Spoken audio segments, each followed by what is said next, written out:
আমরা শান্তির পক্ষে ছিলাম, এখনো শান্তির পক্ষে আছে।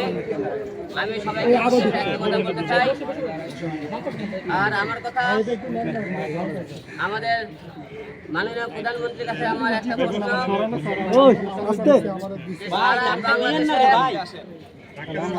যে ছাত্র মারা গেল, এই হুকুমদাতাকে আপনারা খুঁজে বের করুন।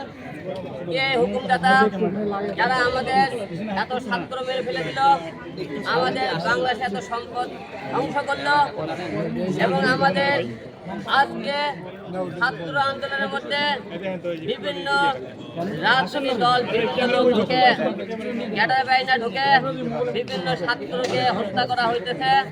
এই হত্যার আমরা বিচার চাই।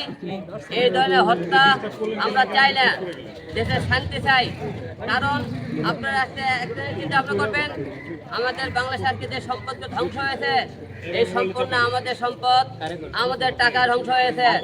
আজকে এগুলো ঠিক করতে আপনার পকেটের থেকে, আমার পকেটের থেকে সম্পদ ঠিক হবে, কিন্তু আমরা এই ধ্বংস করে কি লাভ করেছি, ক্ষতি করেছি।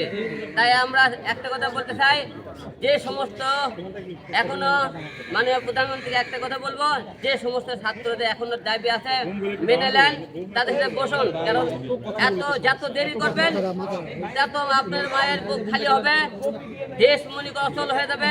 আমরা দেশ শান্তি চাই, শান্তির পক্ষে আছে।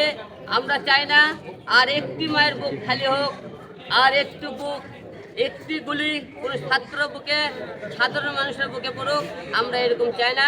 আমরা এই লাশের খেলা বন্ধ করতে চাই, এই লাশের খেলা দেখতে চাই না। বাংলাদেশ শান্তির দেশ, শান্তিভাবে যাতে সবাই চলাফেরা করতে পারে, আমরা এরকম পরিবেশ চাই। এর বাইরে কিছু বলার কিছু নাই। সবাই ধন্যবাদ। আচ্ছা, আপনাকে মারার হুমকি দিয়েছে, এই বিষয়টা জানাতেন।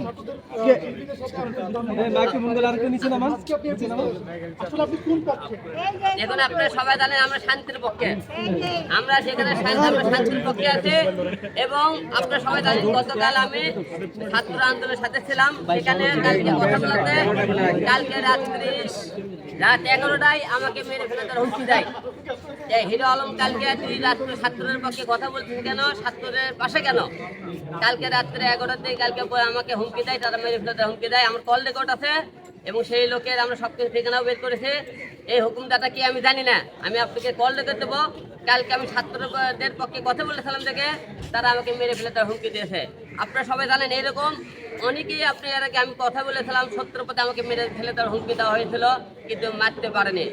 আমার মধ্যে এক হিরো আলম গেলে কি হবে? হাজার হাজার ছাত্র আজকে লাশ হয়ে গেছে, হাজার হাজার আজকে পরিবার আজকে অসহায়। কই একটি হিরো আলম গেলে কিছু হবে না। কারণ সত্যের পক্ষে কথা আগেও বলেছিলাম, এখনো বলেছি, ভবিষ্যতেও বলবো।